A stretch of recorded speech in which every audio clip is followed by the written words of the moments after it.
Good evening, everyone, and welcome to Wine Table and tonight's live tasting, where we'll dig deep into the soils of Piemonte and Barolo through 5 wines from producer Borgogno. My name is Andreas Grube, and I'm very happy to introduce our special guest for tonight, which is Andrea Farinetti, winemaker at Borgogno. Buonasera. Ciao Andreas. Yeah, come stai? Bene, grazie. Everything is good. Ciao everybody. Everything is good. And how's things in Italy? Spring in Italy? Has it come yet? Yes, yesterday. The first day is yesterday. Wonderful weather. Lovely. We're gonna, as I said, we have 5 wines to taste, and if you want to ask questions to Andrea or to me, you can do it. Just write it in the event, and we'll answer as many questions as we can. And you can write the questions in Swedish if you want, and I can translate it. Andrea, how long have you worked at Borgogno? Can you just tell us a little bit about the background, how you ended up, and how long you've been at Borgogno as winemaker? Okay, so I want to start with sorry everybody, because I don't speak very well English, but usually after 2 or 3 glasses of wine is much better. So I started to work in the wine business 10 years ago, exactly 10 years ago, 11 years ago, in 2010, when I finished the enology school in Alba. In Alba exists the most important enological school from Italy. It's a school have 6 long years where you can study wine, where you can make it wine, learn about vineyards. So it's a very fantastic thing. Lovely. And then you ended up at Borgogno after that, obviously. In 2010. So in 2010, when I finished the enology school, I started to work in Borgogno in a very old winery, because Borgogno this year have 260 years. So when I have 20 years, I start to work in a winery have 250 years. So it's a very fantastic. It's quite impressive. And Piemonte, we're now up in the northwestern parts of Italy, right? Can you just tell us a little bit about Barolo, the area? I mean, what's so special about it? So Barolo, it's a very fantastic village. Usually I say city, and then the people say me, no, the city is biggest, is a village. So it's very small. Only 600 people live in Barolo. But when we have the maximum period of tourists, we arrive at 200 tourists. So it's 200,000 tourists in a year. So exactly. It's a very amazing village. It's a magic, because we have in the middle of the Langhe area. The Langhe area is 11 different big hill, which 11 different village where it's possible to make Nebbiolo, and this Nebbiolo take the name of the village Barolo when aging for minimum 3 years. So it's a very wonderful. It's like a kiss of God, because we have a perfect climate, microclimate for the vineyard. We have a best altitude exposition, and also the soil is rich in blue clay, marm, and a little bit of sand and limo. So it's a very wonderful for the wine. Yeah, and for those of you who haven't been to Piemonte and Barolo, when we can start traveling again, I truly recommend going there, because it's a beautiful landscape. And Barolo is a beautiful village. I said city now too. And Borgogno, the winery, is just right in the middle of the village. Actually, just right in there. So it's really beautiful. Should we start tasting? What do you say? Let's do it. Absolutely. Yes, it's a blend of grapes. Usually is dolcetto. Dolcetto is the varieties of traditional varieties of Piedmont. Is the farmer wines, because it's a very easy drinking, fresh, floral, fruity. Then Barbera.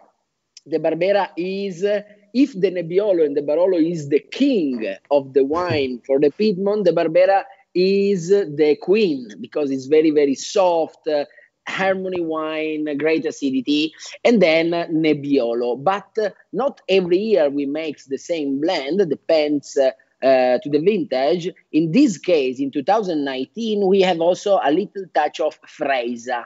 The Freisa is another very typical varieties from Piemonte, very, very rustic and a little bit of animal varieties, but with a great touch of tannins and structure. Is fantastic for blended in the Langhe Rosso. Also beautiful fruit in the Freisa. It's just the berryness and all that. Here, can you just tell us briefly what does Pinin? What does it mean? The name of the. So, Pinin is a very funny history because Borgogno have 260 years of history. This is a recently history because 80 years ago, Borgogno decided to buy a very little piece of land in Barolo, very close from one of our most important cruise. Is called Liste. And this piece we buy from this guy is called Pinin in dialect.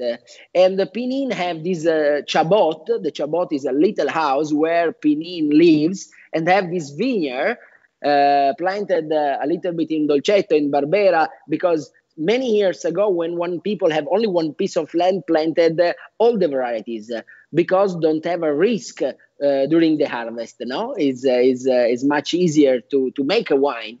And Pinin from this vineyard make only one wine and mix all the varieties.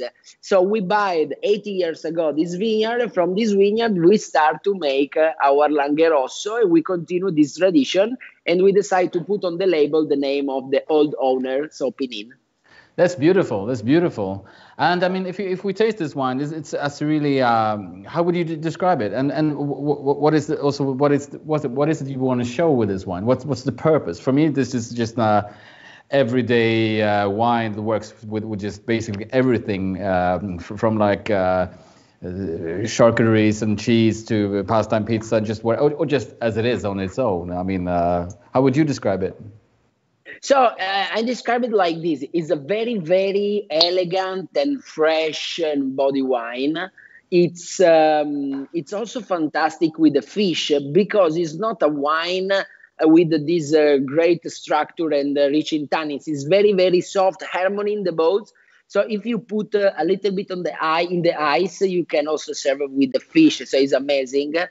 And the touch of the Freisa, this fruit is strawberry, you can find in the bouquet is very, very impressive because it's the bouquet speaking. Definitely.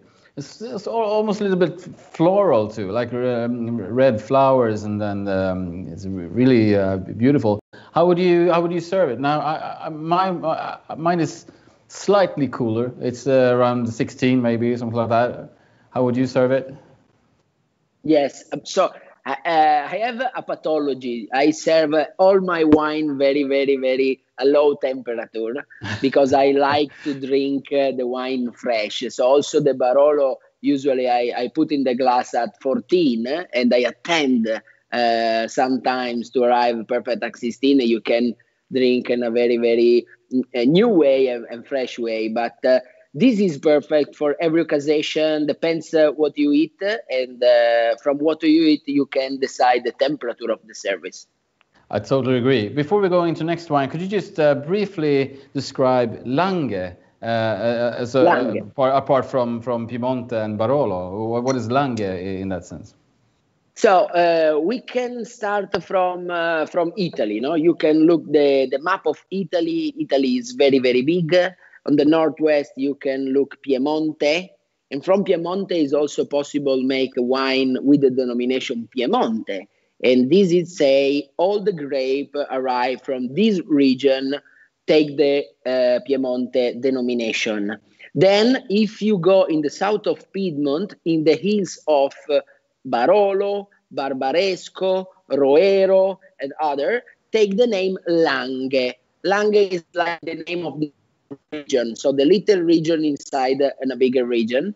Yes. And all the wine and the grape and the traditional varieties like Dolcetto, Barbera, Nebbiolo, you can put the denomination if you make separately Langhe Dolcetto, Langhe Barbera, Langhe Nebbiolo. If you mix it, become Langhe Rosso. And this is the region Langhe. Yeah, I get it. Perfect. We're moving on to wine number 2, Andrea, and this is Barbera d'Alba Superiore. And you mentioned Barbera also in the Langheroso, but this is 100% Barbera, is it? Yes, 100%. And the grape, Barbera, you said it's like the queen, but could you describe the sort of the characteristics? What you mentioned acidity. What else? So it's the queen, no? Because it's like a woman. Is much more fascinated compared to the Nebbiolo. The Nebbiolo is much rustic, is much masculine varieties. And also the grape is much more elegant, compact, with the resin is very, very round, is very, very fantastic.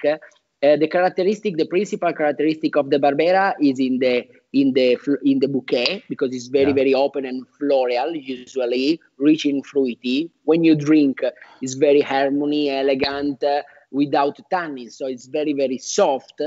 And then we have on the finish a touch of sweetness, but it's not a sweetness thanks to the sugar, because the residual sugar in the wine is zero. Is the characteristic of the fat part of the grape, and then the elegance and the acidity is fantastic for wash and clean the boats. For eat also a fat food, a big food. And our Barbera born in a cru, in a vineyard, specifically vineyard in the top of Alba, is called Bricobompe. Is one of the most historical vineyard. Is in between the area of Barolo and Barbaresco. We have another hill. So 60 years ago, when the mayor of the city decided to paint the Barolo area and the Barbaresco area, lost this hill. Is perfect in the middle. The soil is amazing.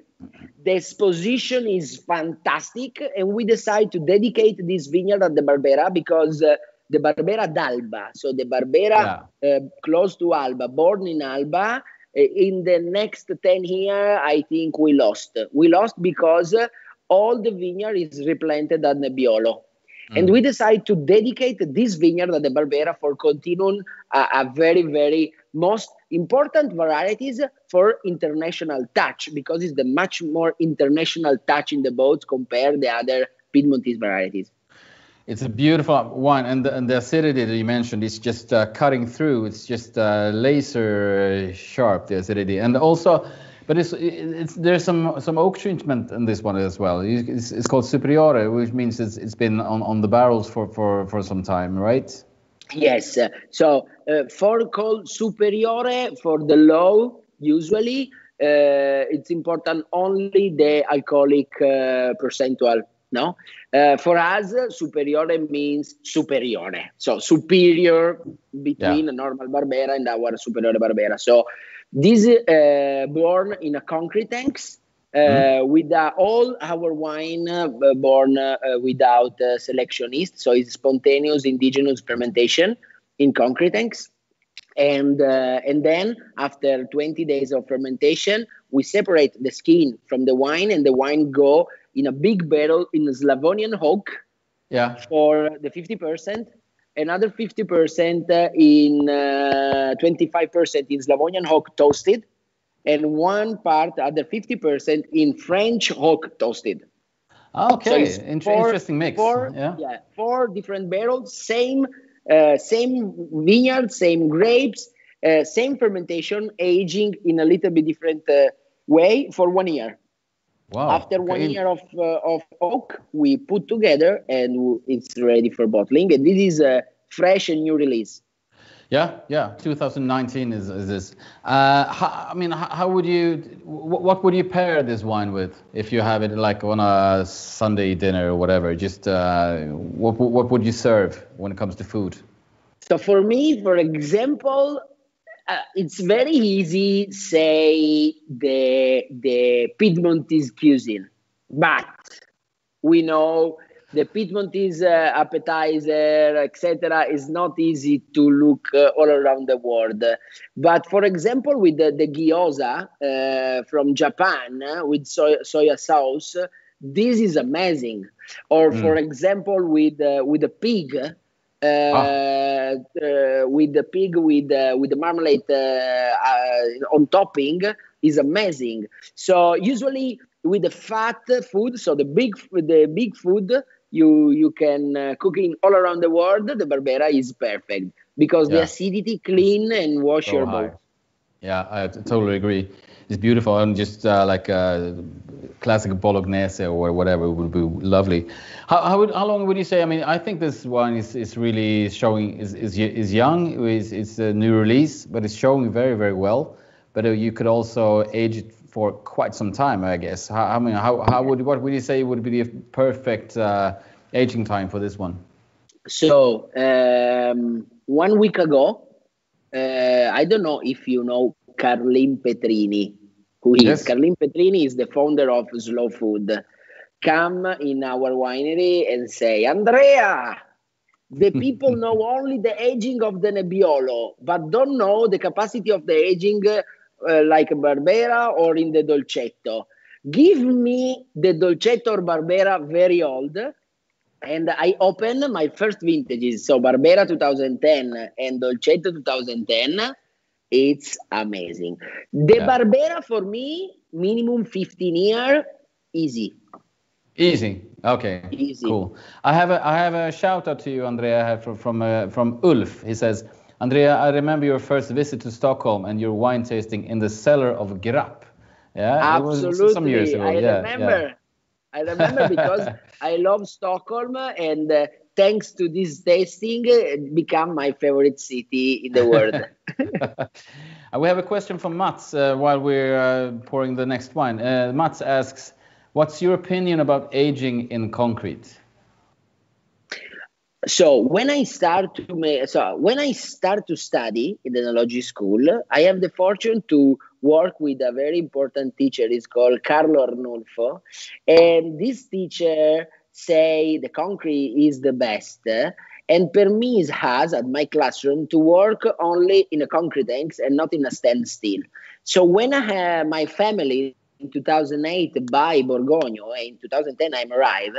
Borgogno from 250 years ago to 2008 is a very, very classic and traditional winery, but in the last year start to use the standstill and the rotomaceration. When I have looked this, I say, okay, it's not possible to continue to say we are classic if we continue to use standstill and rotomaceration. So at 20 years, without money, I think and buy the concrete tanks because for me is amazing. Two things. The first one is the concrete tanks. The wall of the concrete tanks is very, very big and large, and is perfect maintainer of the temperature. And when you fermented in the concrete tanks, the wine fermented very, very easy and regular without stress. Yeah. If the wine don't have stress in the first 15 days of the life is the most important, the wine born good and continue to stay good for a long, long time because the molecular inside don't make a stress and don't make a smell or instabilization in the color, etc. The wine in our winery born elegant, fresh, and precise in the bouquet and continue to ease. Another thing is the fermentation without the selectionist, so spontaneous fermentation. It's like to have, so what is, for everybody, what is the yeast? What is the selectionist? It's like this. We have 10 women and one wonderful boy. Born 10 child. This child is different, but is similar. Yeah. The yeast combined with the vintage, the climate, and the soil make 10 different child with 10 different characteristics, but everyone is on the top. Exactly. This is why in 2010 I decided to stop to use selectionist, and this is why in 2010 I decided to return to use only concrete tanks. Cool. Good. Thanks for that answer. We're moving on to wine number 3. And now we're stepping into to Nebbiolo. This is Borgogno No Name from 2016. And let's start off talking about the label here. It says no name, and then it says etichetta di protesta. What about this? Tell the story about this one. So it's a funny story. It's my first mistake in the world of the wine. So it's called No Name, and the label mistake though. Yes, we have protest label, protest wine. Why? Because it's important, you know, in Italy, for the control of the wine, we have 12 different entities. One for the quality of the wine, one for the vineyard, one for the building, one for the etc., etc., etc., etc. The work is very, very difficult and slow. For example, in French, have only 3 entities. In Spain, only 1. But if you make a mistake in Spain, the day before the mistake, you close your activities. In Italy, it's Italy. And the mistake is not a mistake. You can pay and everything is good. I presented in the 2000, this is in 2008. I presented in 2010, I presented my first bottling of Barolo, because it's not my Barolo, 2005. And I have 2 casks of this wine. Yeah. Because fermented together, aging separately, then we make a blend, and then we separate, because 1 cask we bottling in January, 1 cask in June. And one of these entities go to the winery and take the sample. Take the first sample tanks number 1, tanks number 2, and go to the tasting. The tasting is analytic testing and sensorial, and the really testing. Yeah. The first analytic, the commission say, sample number 1, okay, you can call Barolo. Sample number 2, okay, you can call Barolo. Then the second is the tasting. First commission say at the first sample, perfect, fantastic Barolo, you can call Barolo. At the second one say, it's not typical. The color is not good. This is so weird, yeah. And this is the disaster of Italy. Say, okay, you don't call Barolo this wine, but you have 16 days for change your wine and represent it at the same commission. So you are one entities for don't make a mistake at the producer, and you say you have other 60 days for change your wine. So you permit to make a mistake, no? And I have 20 years. I represented the same sample like the first one, and the commission say, okay, I declassify your Barolo at Langhe Nebbiolo. Wow. Disaster. I have 8,000 bottles of Barolo and don't have the possibility to call Barolo. At that time, the Barolo is not like today, easy selling, all the people knows Barolo, incredible wine. At the time, the Barolo is important for a winer, etc. So one time in 2011, 1 year later, with this wine bottling, I go with my family at the dinner and say, Papa, Oscar, my father's, I have a problem. And my father say, which problem you have? This is a Barolo, and but you can call it for that. To call Barolo. Wow. My father looked at me and say, easy. Call the wine without a name. But it's actually genius. Yeah. Fantastic. It's a genius idea. Yeah. Genius. And then look at me and say, Anzi. So call no name in English is much more cool. Yeah, and I have so many friends who love this wine. 1, because it's really, really, really good. 2, because they always remember what it's called, because the label is very special and it's called No Name.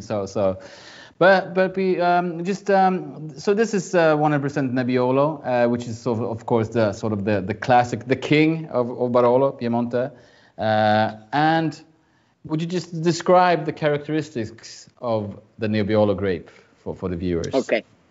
This is a Nebbiolo. Have the possibility to become Barolo. From 2008, we decided to continue to make this wine, and we automatically, the day before the bottling, we declassify at Langhe Nebbiolo for protest. But this can be Barolo.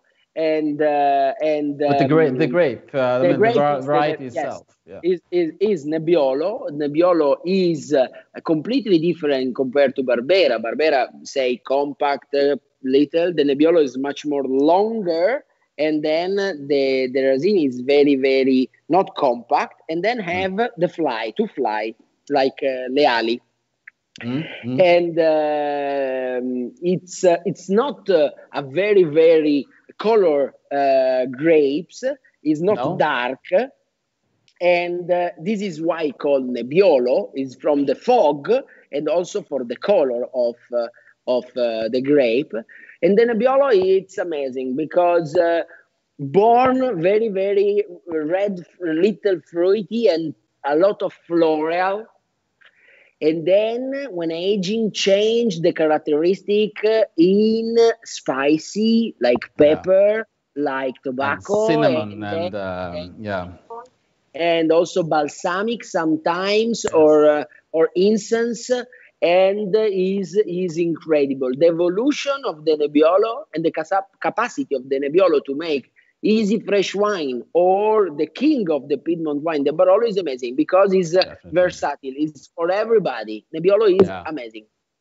You can do so much with it. I mean, the acidity is great, and the tannins are great, and you can it's food friendly. It's you can drink it now, and you can age it for like forever, basically. So it's a beautiful, and this is really nice version of Nebbiolo. But we're going to go into the classics as well. We're going to go to the one that is called Barolo, and I have 2016 now. It's the new vintage that is coming out at Systembolaget the upcoming weeks. So tell us about this one. It's Barolo time. What sites and what defines? How would you describe this wine? So I have a curiosity because the 16 is the first vintage where we decide to convert all our vineyard with the certification in organic. And in 2019, the 60% of our production is certified with a stamp in back label, and the other 40% is in Harvest 20. So all the wine we have in the winery today is 100% certified organic, and we change in 16. The Barolo. Barolo is our most important thing because it's not only a wine. Speak about wine is very not true. It's important thing because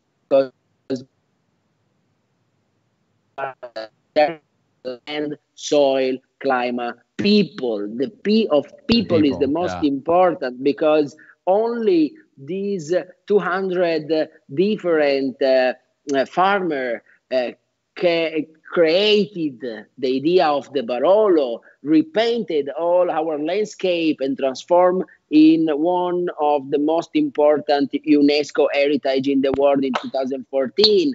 The Barolo is people, and not only wine. And then the grape, the exposition, the wine, etc. Barolo is born many years ago like a very difficult wine, too much rich in tannins, in aggressivity, fantastic to drink also after 20, 30 years. Today, definitely. The Barolo is a completely different wine. Maintain the capacity to aging 20, 40, and 50 years, and Borgogno is one of the most important producers to say this, but today, thanks to perfection of the characteristic of the fermentation, the aging, and also because the climate change, and this is another very important point, the Barolo can be possible to drink after 4 years and continue to drink for the next 50, and it's amazing. It can. But if you would take us through when it comes to, the smell and the taste of this one, how would you describe it when it comes to the nose and the palate? So, for example, we can compare No Name and this Barolo because same grape, same vineyard, little bit different style of vinification, and the same vintage, 1616. The name before is much more fruity. You can find much more fruit and floral sensation. In this Barolo is much more fine, slow to exit in the bouquet, much more rich in the sensation of the spice, because the permanence on the skin. So after the fermentation, the Barolo makes other 30, this kind of Barolo, other 30, 35 days in the contact with the skin. And we extract much more tannins. It's called maceration to the summer cup. Extract much more tannins, but in the middle of this operation, the wine relaxes some color and also structure at the grapes. And thanks to this, the Barolo become much more vertical compared to the no name. The bouquet is amazing, and the tannin is much more rich. And so impressive still, I mean, the sort of the silkiness of the tannins, because usually they can be quite rough, quite strained when it comes to Barolo that is only 4 or 5, 6 years old. But it's really beautiful silkiness. What would you say is the sort of the classic food pairings for a Barolo like this? So for us in Piemonte is the stracotto. So it's the veal cooking for hours, 10 hours, 15 hours. Also the ravioli al plin, so the fresh pasta with veal inside. But if you drink the classic Barolo, so after 2-3 years post-bottling, you can fresh, like the salmon or other kind of fish, fat fish, it's perfect, because you can compare to the simple, easy drinking of the Pinot Noir. It's not possible to compare the two wine, but the touch and the tannins is possible to have the same pairing food. Yeah. But this is, I mean, would you say that this is a typical Borgogno or Andrea Farinetti feature, that this freshness, the pureness, and the elegance? Is that a typical Borgogno thing, or is it just the? I mean, how would you describe the philosophy of Borgogno? How would you how can you in a blind tasting? How would I feel that is a Borgogno and not someone else? So in the blind tasting, you can find every time Borgogno, because we have a character on the glass and we have a very, very precise style.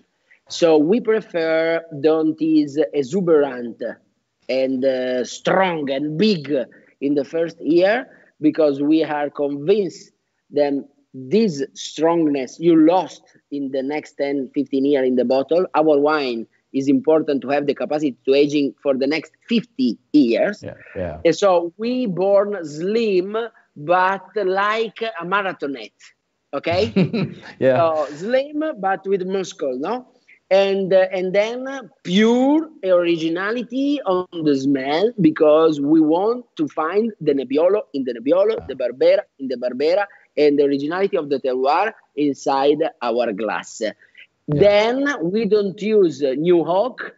For the medium aging of the oak for this Barolo is 45 years.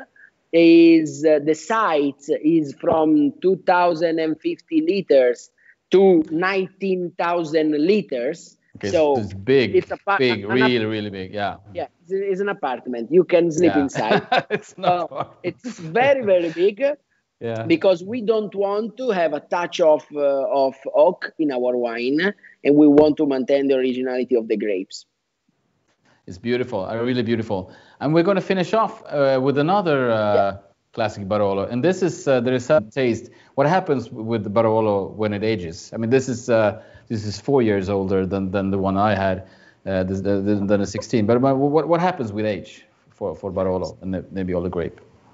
So before to arrive here, it's important to say, because I lost to say this thing, what is classic Barolo, no? Because the French producer is famous for the cru, for the single vineyard producing.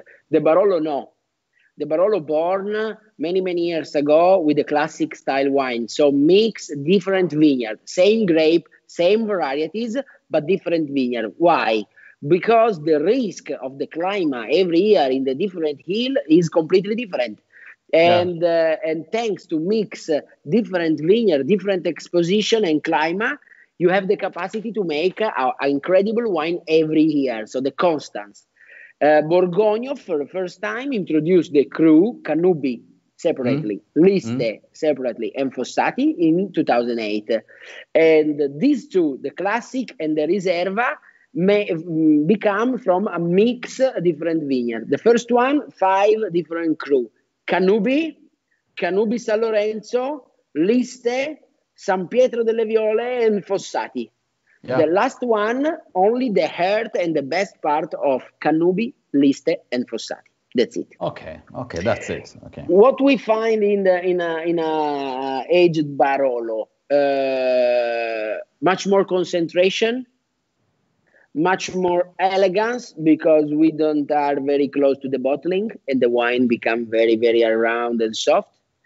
The tannins is perfectly integrated with the acidity and the body. And then start to arrive the smell of animal, cleaning animal. We don't have cleaning animal, but this is like to take a part of our soil, okay, the sandy and the clay, and put in your nose. The same smell you have on the soil and in this wine. This is the perfect interpretation of our land. It's a beautiful sort of concentration when in all the elements here. Just very focused wine, and all the components are very deep, but still so refreshing. It's a nice combination to really. But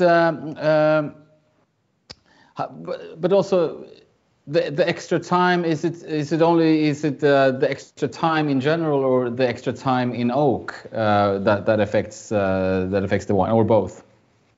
For this wine we change everything, because it's a wine.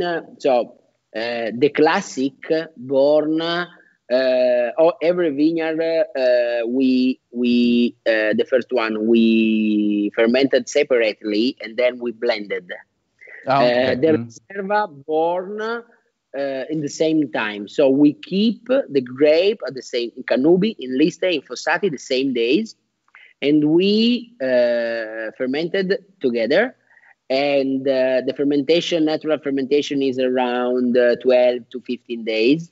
Then we take the skin, we put inside the wine and stay in a contact for 90 days. So we separate the wine from the skin in January, usually. Okay. Very long. Then we go in wood for minimum 6 years. After 6 years in wood, 1 year in a concrete tanks for return balance and harmony, and then we go in a bottling. So it's a very long process. It's a long process. The wine become and stay fresh. So how long before you release it to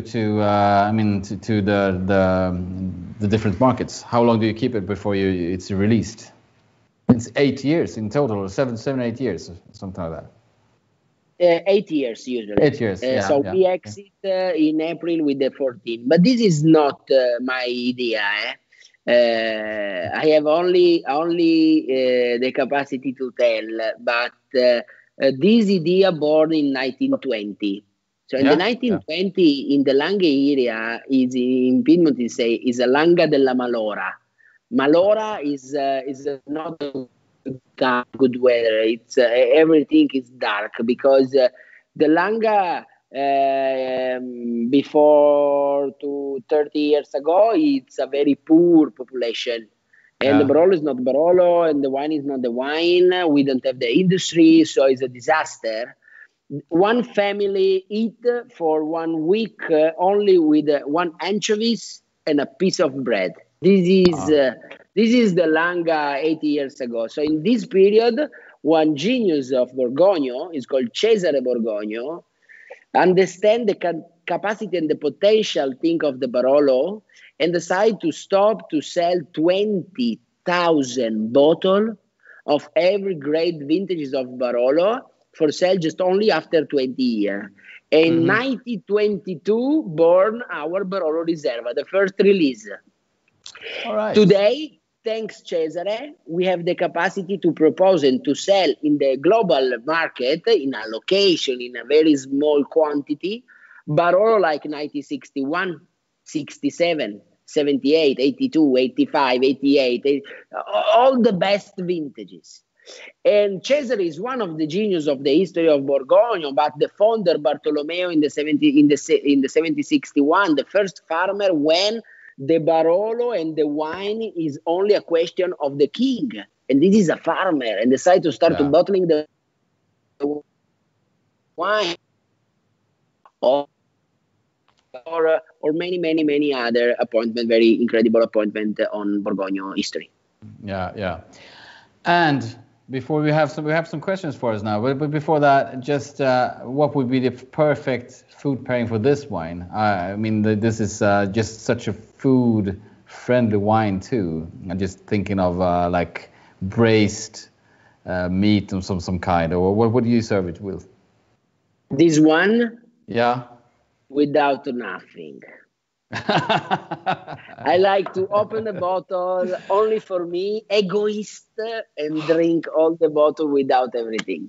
Perfect. That's what I'm going to do after the tasting today. Yeah. We have a question here from Marita. She says, when is the best time to visit Borgogno? That is when we can travel, of course. But when would be the best time? After COVID, every time. I hope to have you in my winery. Please, everybody come to visit us. And then I want to return to Stockholm. But the best time for the period, for the sensation, the truffle, the food, and the wine is September. Harvest, beautiful. Truffle, colors, because the vineyard change the color, become yellow, red, green, so it's fantastic. This is the best period.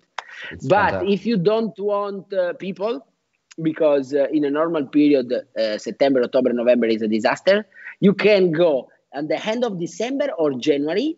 You can pay the truffle, the half, nothing, and drink a great wine without people is amazing. And it's not that crowded. But don't tell the other people. So it's a secret. Martina asks, is it important to decant these wines to give them some air? What would you say? I decanted the No Name and the Barolos. What's your opinion, Andrea? My opinion is easier. Please, don't decant wine after 6-7 years of bottle. So the old wine, don't decant it. Please drink with the sediment, because this wine is like in a prison for 10-20 years. Don't take oxygen, and if you decant and take this shock of oxygen, you destroy the wine. And if you want, you can decant it, the fresh wine or the wine very close to the bottling, because usually it's in a stress. Yeah. If the wine have 1 year more of bottling, you can don't decant. In the first year, if you decant, more oxygen is good for appreciate the wine in a very, very expansive way. But the old wine, please don't decant. Put the bottle vertical, stop for 1-2 days, then you open and you serve very, very, very slow and drink early. Yeah, if you have sediments, I agree. It's amazing. These ones, I think they all. I mean, since they're quite new releases, really it's a couple of hours. But it's more about the air than the sediment, of course, because none of them these one have sediments. Magnus asks, maybe this will be the last question though. What does Andrea think about Barolo's future? Are many producers against traditional Barolo style? Allora, so for me, modern or traditional, it's nothing. I born with a producer like Bartolo Mascarello and Giuseppe Rinaldi, very traditionalist. Borgogno too is one of the most famous traditionalists ever. But I want to say this. Without these traditionalists, the Barolo don't born. Many years ago, don't born. So thank you very much, Bartolo. Thank you very much, Rinaldi. Thank you very much, Borgogno. But it's also true, without the modernists, the Barolo don't take the fly all around the world. Because in the 90s here, these 7-8 young guys with a new idea, a new style of the Barolo, maybe cheaper for many people, or oaky or smooth for others, encountering the palate of the American people and become the Barolo bigger. But the true thing every time is in the middle. And thanks to the modernists, many traditionalists start to cleaning our wine. And many modernists, thanks to the traditionalists, start to don't use too much oak. Today, don't exist modern and traditional. Exist a producer with a philosophy, other with another philosophy. But the very important thing is only one: the Barolo. Every Barolo, it's a good Barolo. It's fantastic. That's amazing. All producers make great Barolo. We have to take one more question because there's several people wondering, since I have the 2016 Classico, the classic, which is the one that's coming out. I mean, in some shops it might be out, some not. So some of you viewers are having the 15. So could you just tell us the difference between 2016 and 2015 of the Barolo Classic? Okay, 15 I like very much. A little bit hot, and the tannins is a little bit much more mature. The wine is much more big, but maintain the freshness and is not dry. This is important. It's sweet, but it's very, very concentrated. And probably now I prefer to drink 15 than 16. But 16, you can find it's like a marathonade.